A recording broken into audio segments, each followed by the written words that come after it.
everybody, Fred the Pirate here, and this is a review of Green Lantern, the animated series, episode 25, not 25, 24, Scarred. So, and this week's episode, the summary for this week's episode is, with time running out for the universe, Hal and the others gather the yellow crystals to use as a weapon against Aya. Alright, so, in this week's episode, Hal, Kilowog, and Razor return to Oa, and the Guardians, especially Abba, punish Hal for, I guess, unleashing Aya on the universe. And they ask, and Hal makes the point of, since the Guardians created Aya, couldn't they stop her? And that gets them into a conversation about the leader, the Guardian who's the leader of the science department. And so they end up doing some investigating, and they go to her quarters, and they find out that she has she has like this secret laboratory, and that ends up leading them to this distant planet where she has like a secret base, and we end up finding out that she is not in fact dead. And so they, as the summary mentions, they go back to the spider prison planet to get the yellow crystals that cause fear from like the space squid things, and they end up trying to create this missile to use as a tranquilizer dart to stop Aya, in the hopes of being able to just reboot her. And they do that with the aid of the Guardian, the Science Guardian, who also has like a godlike powers. So, and they end up doing that.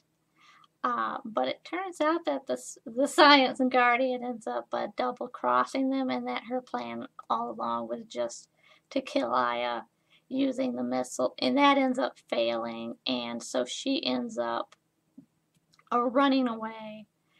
And they end up using the ship to, I guess, to buy some time for themselves since their plan fails, and Aya's unscathed, and she's super pissed that they tried to kill her, that they used the ship to send her in ultra warp so they can buy themselves some time.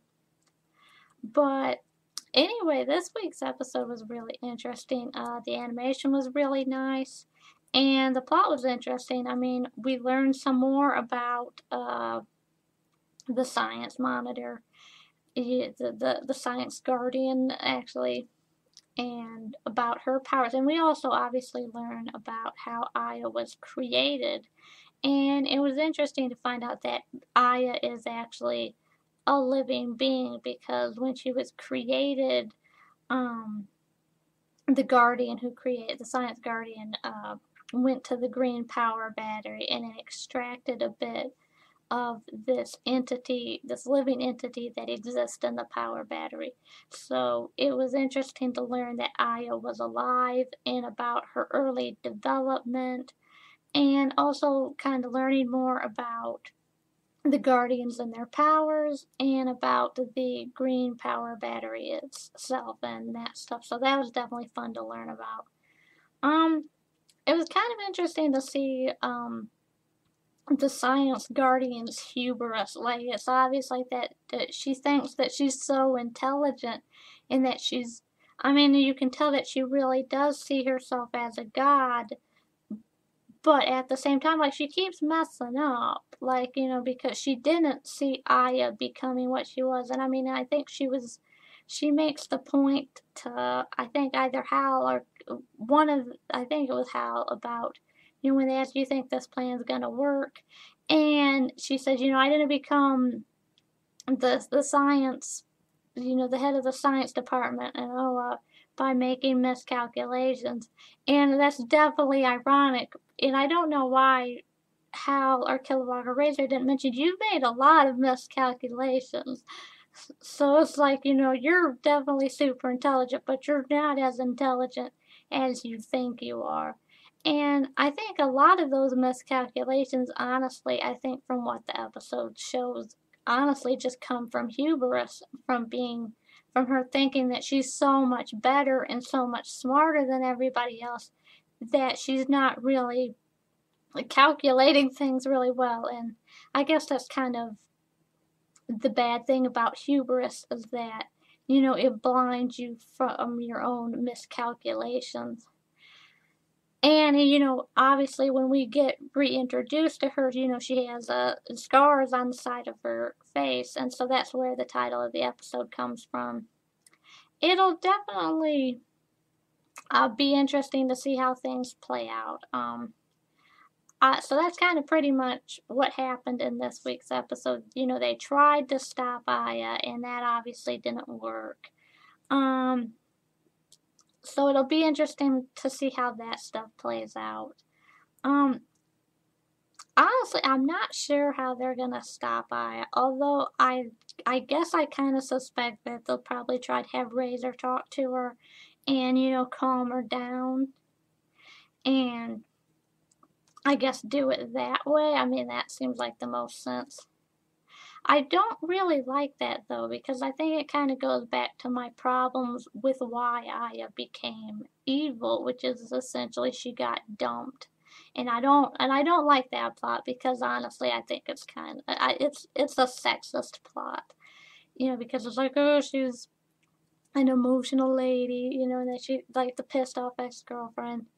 So I guess maybe they'll try to talk her down with Razor. I was thinking that maybe this episode, although that didn't happen, like that maybe Razor would end up sacrificing himself, and maybe the his death could, shock her into that, because like, if she killed Razor, that I imagine maybe that because we find out that she's living and that she does have emotions, that, and I think she does still deep down love Razor, even though she's hurt that he rejected her. And so maybe if he gets killed or something, that'll shock her back into stuff, into giving her emotions. That might be something that could happen. Although, honestly, I don't really like the fact that, Razor's kind of owning up to the fact that, he likes her, because now she's alive, so now it's not a problem that she's a robot and he can love her, which I don't like that. It's like, I don't like that she's kind of technically alive. It's like that she has living essence. Like, I always felt like she was alive, for so long because she had emotions, and that it was obvious that she was a thinking, feeling being. Like, even if she wasn't an organic being, that she was still obviously living. And it's like, I just don't see why they need that technicality. Like, isn't it good enough that she can think and feel, even if she was created in a laboratory, and even if she is a robot? Like, isn't that enough? It's like, but I guess, the technicality probably just seals the deal. So maybe that'll happen. Honestly, I'm thinking this Science Guardian is gonna be a problem though, because I think it's obvious that not only are they filled with hubris, but we can obviously see towards the end of this episode that they're obviously a guardian who, not a, like obviously they're a guardian, but it's obvious that they're a coward, and that they're interested in saving their ass more than anything else. So I think, especially since she's gotten scarred, and I think considering how proud she is, I imagine being scarred, especially by her own creation. And you could tell that with the flashback of this episode, that she was afraid of Aya, that she was afraid that there could be a being that could be anywhere near as powerful as she was. And honestly, I think that she could definitely end up becoming a huge problem. Because I think it's obvious that she's mad with power, and besides being that, on top of that, she's also a coward who's very self-serving. So definitely think that she could end up becoming a huge, huge problem. Um, but that's pretty much my ideals for what could happen in the future. Obviously, they got to deal with Aya, and that might be happen with Razor sacrificing himself. And I think the Science Guardian is gonna become a huge problem, or or at least definitely a problem, if not a huge one. Although I definitely kind of do like the ideal of the storyline of a corrupt guardian. I guess if we would have been lucky enough to have 2 seasons, that might have been something really interesting to explore. Obviously we don't, so maybe they'll try to explore that in the last couple episodes that we have. So overall, this week's episode was really good. I enjoyed it. Definitely looking forward to next week's episode. Definitely want to hear what you guys think about it. What are your thoughts or theories on things? And so, with that said, make sure to comment, rate, and subscribe. And I'll talk to you guys again next time.